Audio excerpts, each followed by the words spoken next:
Invariably, when you go to an engineering company,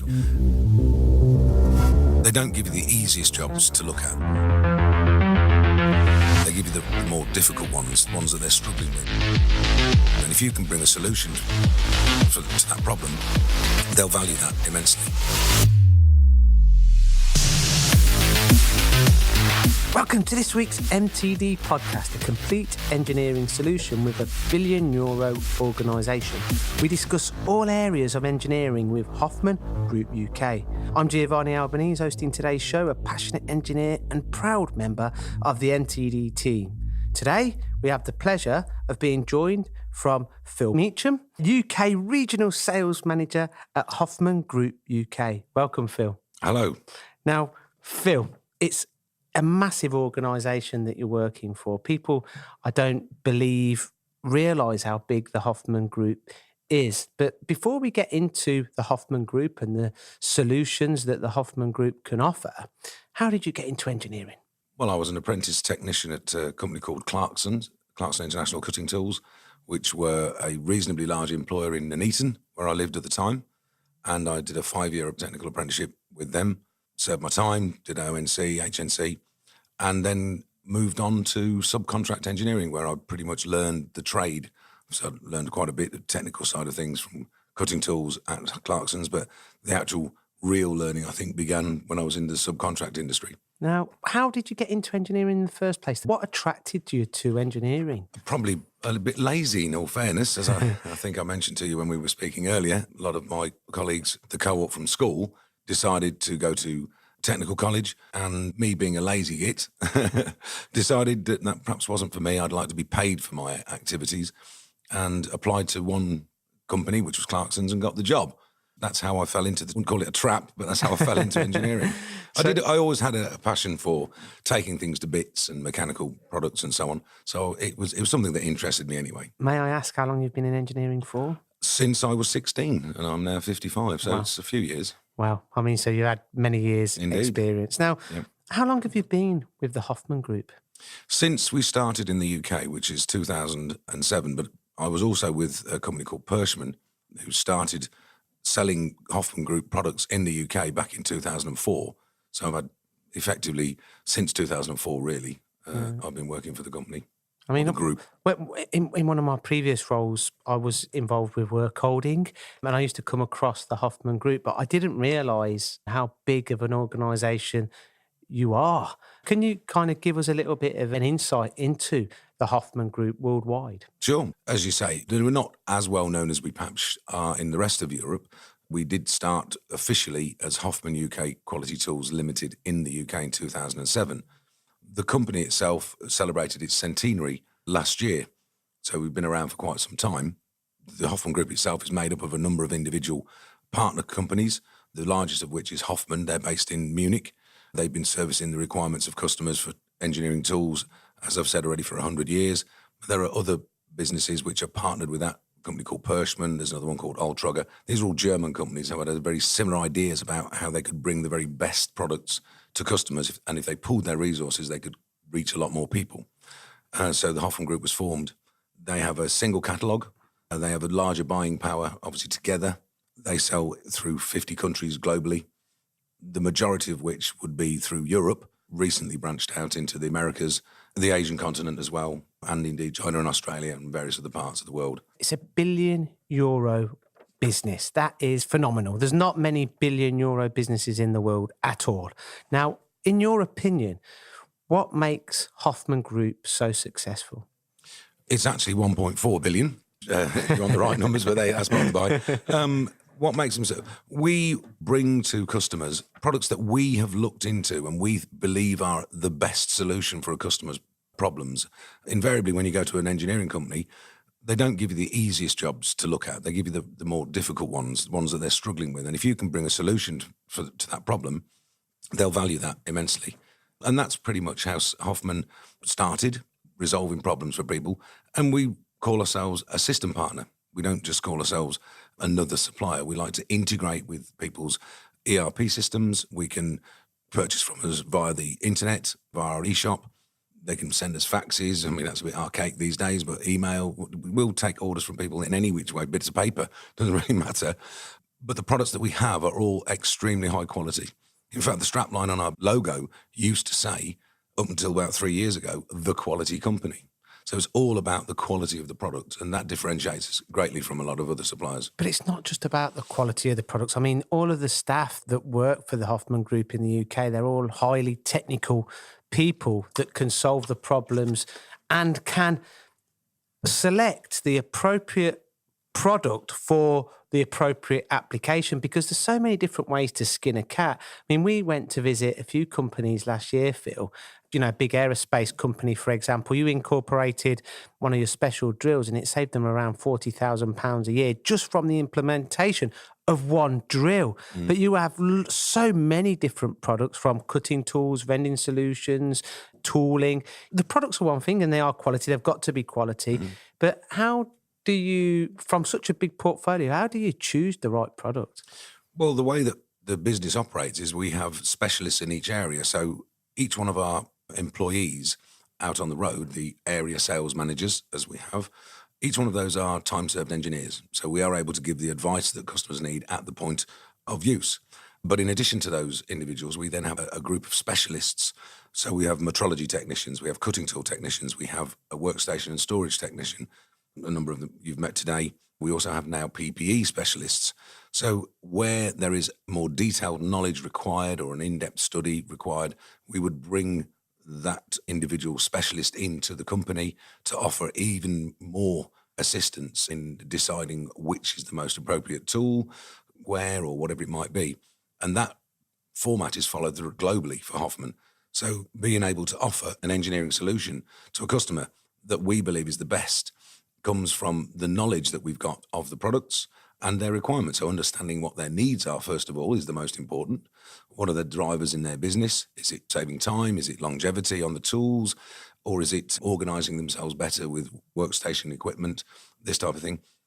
That's the driver, understanding what the customer requires, and then finding a solution from within the portfolio of products that we've got, or indeed the extended range of suppliers, to give them the very best result. So can you just kind of go in a bit more detail of the products that you offer, the different ranges? I mean, from what I can see, you pretty much offer everything around the machine tool. Well, that's right. I mean, try and instill in the guys, pardon me, the ladies and gentlemen that we have working for us, we don't offer everything. So if somebody came to me and asked me if I could supply them a cake or a pen or something like this, it's not something, anything that's engineering orientated, something that the engineering businesses or the assembly companies that we work with need on a day-to-day basis, whether it's maintenance, MRO type supply, we can supply all of those things. The catalogue itself consists of 10 individual sections. I'm not going to bore you with every individual section, but those 10 sections are made up primarily of 4 different subsections. One is cutting tools and the ancillary equipment go around it, work holding and tool holding. Then have a second section, which would be all about hand tools, so pliers and the like, probably, and abrasives and so on. The third catalogue is for workstation and equipment and storage. And the final one, which we added last year, is for PPE products. And that's pretty much most requirements of an engineering company covered. There is always going to be an example where somebody wants something out with the catalogue. And because of the extended range of suppliers that we've got, around 500 world-class suppliers, we're able to supply those items as well. So that's brilliant, really. So effectively, Phil, is it safe to say that you become a partner with your customers? Absolutely. I mean, that is the take that, as I said, we already describe ourselves as a system partner. So whether the system be the integration into their ERP system, the assistance of choosing which tools, we have free online services such as Tool Scout, which enables people to find the appropriate tool for an application, then obtain the cutting data for that. And that doesn't mean just drilling or milling or tapping. It could be reaming, slitting saws, band saws, whatever. So that's another free thing. You can download CAD data from the internet, from our website. All of these are things that we provide free at the point of use for customers that have selected Hoffman as their partner. Now, in regards to being a partner, the products that you supply, let's concentrate on the products that you make yourselves, the Garant range, for example. You know, this is a high quality cutting tool range. Can you give us a little bit more insight into the product portfolio, the cutting tool product portfolio, or anything that's manufactured from Yeah, yourself? sure. So, well, Garant is basically a slight corruption of the word guarantee. That's where the name Garant comes from. And the understanding that we want our customers to have is that if we provide that product is guaranteed to do the job that we've suggested it will do or it's required to do. Just to correct you, the Garant range covers the whole of the catalogue. So it's not just cutting tools. It could be metrology products. It could be workstations. It could be gloves, so on and so forth. So you can find Garant products throughout the whole of the portfolio. We have an industrial brand as well called Holex, which is aimed really, you might need 3 holes in a piece of mild steel. You're not going to be buying an all singing, all dancing drill for that. You probably want a high-speed steel drill, and that's where the Holex product would come in. But coming back to Garant, it is a premium brand product, so it's designed and developed by Hoffman uniquely. We would then go out to best-in-class manufacturers globally, and they would make those products too. We don't have a factory, let's say, making a solid carbide end mill, but we would go to best-in-class manufacturers and have them make that tool to the design that we have specified. Some people think that's not as good as being the manufacturer yourself, but the reality is we can be much more responsive to changes in the marketplace. So if there's a new coating, for example, that's been developed, we can take advantage of that by taking our tools to that coating supplier and having our tools coated with that particular product, rather than be reliant on the fact that we've got a vacuum coating plant that will only do titanium nitride or Tylan or whatever it may be. In lots of ways, it can be very advantageous to customers. I always bring the analogy, the iPhone, for example, from Apple is not made by Apple. It's made in a factory in China, but it says on the iPhone, if you read them, designed in California. I think that's the expression. Yeah. But it's made in a factory in China. Now, they are a ubiquitous product. Everybody and his dog's got one, let's say. They work very well. And that's exactly the same. We can be much more responsive to market changes and developments. That's a clever market strategy for sure. Now, give me some examples of the results in profitability as a direct result from the implementation of Hoffman solutions on all fronts. Oh, good Lord. That's more difficult than you'd like to think. If you're measuring the performance of a tool, we can give plenty of examples where a cutter or a drill has achieved a longer life or machined more components than competitors' products. That's pretty simple to sort of give as an example. And there are plenty of those that I can bring to you right now. But if you were looking at workstation equipment, it's much more difficult to try and show a customer how beneficial streamlining their production facility can be. Remember the example we gave from Don Whitley's, where they make their own product. It's a medical product that they make. And by streamlining their production facility, they reckon they saved something around 20 to 30%. Wow. Well, it was a productivity gain of 20. So the actual throughput of machines that they had through their facility was increased by around 20 to 30%. That's a phenomenal amount. It's massive. It's massive. If you think of the turnover of the company and that's the kind of difference that it can make, it's phenomenal. Yeah. And I think that, your products do really go hand in hand, don't they? For example, you mentioned the vending solution, but that kind of incorporates all of your products. I mean, we did a technical corner earlier on vending solutions with Mike. Now, he mentioned it can monitor the usage. It can be used alongside Industry 4.0. You can monitor the kind of usage of a carbide drill, for example, and if it was running in a day shift and you were using that many, and then in the night shift it was using more, you can automatically see, there's something not quite right here. Yep. There are so many different advantages, automatic reordering. That's just putting the cutting tools in there. You could even put your work holding solutions in there, your PPE equipment in there. It works alongside 5S, which I think that you're mentioning as well with Don Whitley Scientific, that they heavily invested in that. The facility looks a lot better. I mean, Phil, where does it end, really? I mean, like you say, apart from the machine tool, you pretty much, within that manufacturing facility, can look after everything else, can't you? Well, that's right. I mean, we have an aim to own everything within a 20-metre radius of a machine tool. That's pretty much what we are trying to do. So whether it be the work holding, whether it be the cutting tools, in some cases, the lubricants, coolants, for example, these are things, or the measuring equipment that's used to then measure the products. Most of these products that are required by customers can be found within the catalogues that we provide customers. But then, as I mentioned before, we have an extended range available to us from some of the catalogue suppliers. So we have our own products our own branded products in the catalogue. We then have brands that people know and love, the Mitutoyas of the world, for example, for measuring equipment, MAR. We might have Schwenk for bore gauging and so on. You can get the whole of their program from the Hoffmann Group. Obviously, the deliverability is subject to availability from those suppliers. What we let people know is that Hoffmann have invested something around 150 million euros with products on the shelf. Wow. So if it's in our book and there are no brackets around the price of that product, you will be able to get that pretty much, depending on the weight and how long it takes to ship, pretty much the next day from Hoffmann.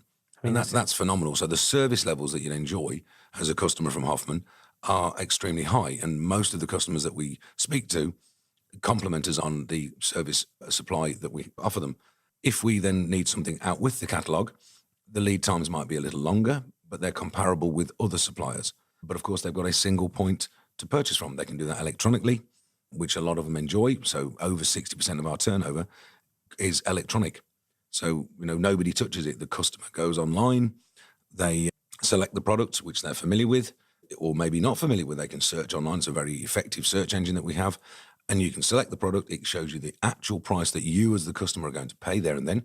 You need a login to obtain that privilege. But you've got that and you can choose there and then to order it. And it'll give you an indication of the stock situation of the product. And you can pretty much rely, because we've got very reliable logistics partners such as DHL and UPS, you can rely on the product being there the following day or maybe in 2 days. That's a massive selling point, especially if people can't afford to have their machine tools down waiting for tooling. Now, the Hoffmann Group in the UK was originated, as you said, in 2007, but last year it officially opened in the UK. And already talking to you guys prior to this podcast, you've increased the amount of staff significantly within the last few months. Well, that's right. So when we started in the UK in 2007, we were what's known in the German as a provisions company. And basically, it was Hoffmann GmbH selling products into the UK. So we had a team of sales engineers out on the road and 2 regional managers. That was Ian Walker and myself. And that team of engineers went out to customers and developed business. And the products were supplied from our central logistics in Nuremberg. The back office functions were all conducted by individuals working out of Bremen. In August of 2019, that changed. There was a decision made by the steering committee in Germany that the UK is still an extremely viable market, very interesting for Hoffmann, and we want to develop further. So consequently, an investment program was set up, and Hoffmann UK Quality Tools Limited was brought into the world, so to speak, as the trading entity for the UK. What that's meant is all of those back office functions have had to now be fulfilled by individuals working in the UK. So we've employed internal staff for answering the phones, taking inquiries and so on. We've got human resources, we've got purchasing and so on, all residing in the UK. The business is based out of Birmingham, so it's centrally located with sort of good communication networks and motorways and so on. And we've got a team of experienced individuals working from Birmingham. In total now we have 28 individuals working for Hoffmann, where 2 years ago we'd have had 11. Wow, I mean, that growth is phenomenal. Now, do you foresee this growth continuing in the UK? Well, yes. I mean, it's a slow start, but like all things, when everything's new, there's a learning curve to go through. What it has meant for the UK is that as a full service company, as we now describe ourselves, we have the ability to purchase products locally. So there are certain things that, working under the constraints as a provisions market supplier, we're not able to access. So now as a full service company, we can work directly with our catalogue suppliers in each country. So for example, Mitutoyo have a business base in the UK and we can liaise directly with them now. So if there's any particular spec, or Bowers Metrology, we can liaise directly with those for certain specials. So the portfolio has actually increased. In addition to that, we can manufacture special tools in the UK. As I said, it has opened up a broader portfolio of products now for our customers and services that we can offer. It sounds like it's added more strings to your already long bow. Now, Phil, you've been in the engineering game for then nearly around 40-odd years. Thanks. Yeah. What kind of changes are you seeing in the engineering industry in your time, and where do you see it going? Well, there's been plenty of changes. I mean, the offshoring of lots of high volume products to India, China, and various other low cost economies happened in the sort of 70s, 80s, and 90s. What it meant was that the companies that survived and that were left had to do that by being more dynamic, by offering different abilities and capabilities. And so it was the high quality, it was the high value products that remain. So we've got a core of engineering manufacturing in the UK, which are world class. We've got still small subcontractors and larger subcontractors, but they're based pretty much around larger businesses. So, for example, Rolls-Royce, who is a big aero engine manufacturer in the UK, they've got lots and lots of subcontractors working in and around the UK, all supplying them with very high-tech products. Could be the aerofoils, it could be prismatic parts, whatever. We've still got quite a large automotive industry, believe it or not. I mean, people don't think we have. They tend to be owned by foreign companies, such as BMW, Nissan, Toyota, Honda, and so on. And there are plenty of products made and supplied by engineering companies in the UK, and we have to be competitive worldwide to win that business. So these companies have invested heavily into very high technology machines. Their productivity is high and comparable with the rest of the world. We can't survive on competing hourly rates. It has to be about the added value that you can bring. So it's about being competitive globally now, Phil. There's no question. No question. It is. And investment into the latest technology, into products such as the products that you offer now, you're always at the forefront of technology. How important is this? It's vital. It is almost certainly the most important. If you are not productive, you can't compete. The world has got smaller and smaller. I think we know this. We all travel, to different countries. Well, we don't at the moment but generally speaking, we take holidays in different countries. The world's got so much smaller. And so customers, businesses can buy their products from the UK, from Germany, from France, Italy, wherever it might be, but they can also buy them from Malaysia, the emerging economies, Korea. These have high quality manufacturing facilities. China, for example, they're no longer the bastion of very cheap, low quality products. There's some very high quality products coming in there. And the only way that you can compete is by adding value, having something that's different.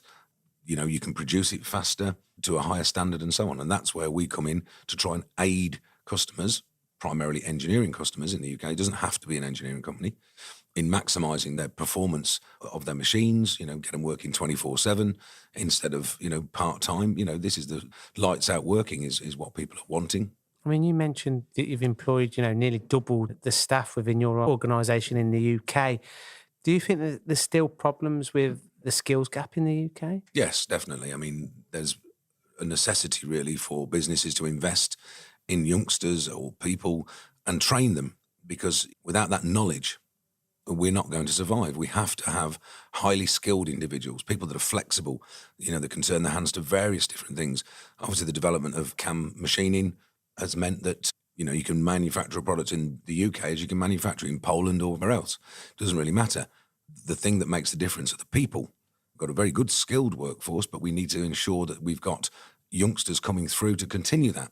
That's vital, because some of us old dogs, I include myself in that, we're going to be retiring. You're not that old, Phil. Well, there are skills that I've got, but, you try and pass them on wherever you can.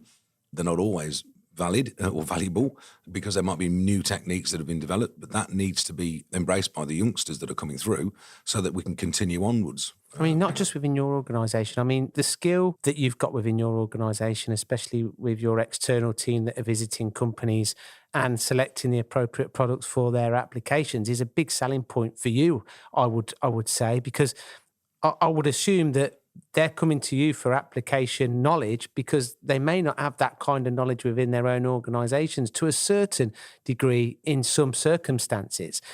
This is a problem that I see quite frequently when I visit companies. How often I've heard, if I could get another skilled person, I'd buy another machine, for example. Mm-hmm. This is something that, we do need to address. I'm quite confused to why a lot of the younger generation aren't seeing engineering and manufacturing as a potential career, because it is an absolutely amazing industry to get into now. Well, that's right. I mean, it's changed. No longer is it this sort of dirty, oily, greasy sweatshops that there used to be abound when I was starting out in my career. They tend to be very, quite pristine in most instances, with painted floors and sort of high-tech machines that don't leak and no oil spilling out of them and so on, fully enclosed and working away all 24 hours a day, particularly 5-axis machines, this type of stuff. I believe that the engineer in the UK is never, and I mean engineer, not a mechanic, but an engineer has never been perceived as a high quality employment, unlike, say, in Germany, where if you are a Dippeling, which is obviously a diploma in engineering, you're regarded as having a skill and a skill set that will enable your business and your company to develop and thrive. That needs to be grasped with both hands. Kids need to be shown these new businesses that are out there to give them a choice. Do I want to go into manufacturing? Can I learn a trade, a skill that will see me for many a year to come? I mean, it starts at the ground roots, doesn't it, Phil? I mean, I've got 2 young boys, and my boys at the minute are 3 and 5, and they still love their cars, Lego, and so on and so forth. But I've got nephews and nieces that are 10, 11, and all of a sudden they're not interested in that kind of toys, if you like, anymore. Now, I don't know what goes on in schools, but I think designing something or making something for me is one of the most rewarding things that you could potentially do. And I think if that's not continued from when they're that age all the way through to when they leave school, you don't get it back, do you, Phil? You lose it. You know, I don't know. Is it something that we can potentially be doing differently at a ground root level to kind of really raise awareness and change perception of what actually is available now for them to get into when they leave school? Yeah, well, I think a lot of it is down to the difference in schooling. For example, if you go to Germany, you will find that they have schools, vocational schools, where children at the age of around 14 decide that they want to go into engineering and they want to become a meister or a master of the trade. The companies will sponsor them through that, but they'll have the latest technology in those schools. You know, they'll have 5-axis mills, they'll have DMU 80s and whatever in there, and the kids can learn on. And they'll do that. They'll go through their study at school and then go further into further education. So they'll be leaving the schools with qualifications that enable, and respect as well from people out in the walk of life. They'll have a skill set that enable them to work in various different companies.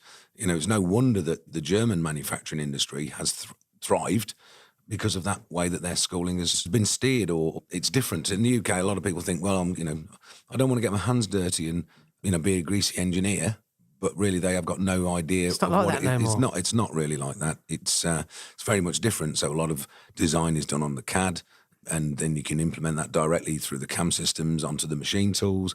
And there's a lot of, what could you say, cerebral work done. People are thinking about how to improve things.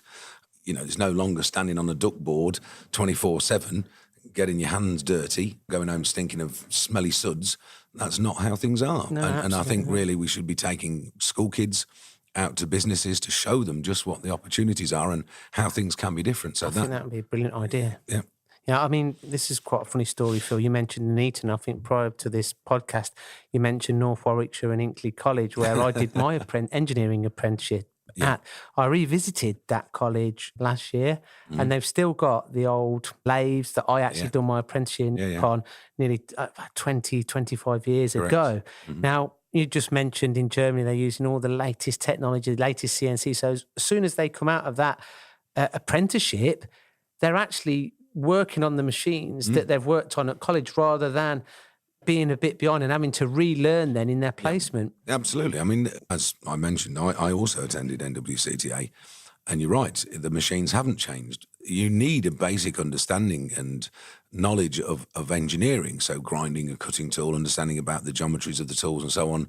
There's nothing wrong with that. But if you're then going to employ that on an old Harrison 540 or a Triumph 2000 sort of centre lathe, that's not really how things are being made these days. It's probably going to be a multi-axis mill turn or something of this nature, where you could drill the cross holes, you can tap and thread and cut form and so on. That's the type of machine that we should be showing the youth and the developing engineers that the products will be made on. Because that's the only way you can. You're not going to win business globally if you're trying to knock it out on a manually on a fight, as I say, an old Triumph 2000. Yeah, I think that it's brilliant having conventional machinery still to actually learn. I think everyone should start on that, but they should be able to progress to the latest technology whilst they're in the educational system, not when they get to their potential employer. I think that's too late. It is. And it doesn't attract the younger generation into the college either. No, as much. no, of course not. Because they've not got that technology to kind of get them interested. You Well, know, I think they think indeed that it's going to be pretty much the same as it used to be. It's going to be a leaning over the centre lathe, getting covered in suds or whatever.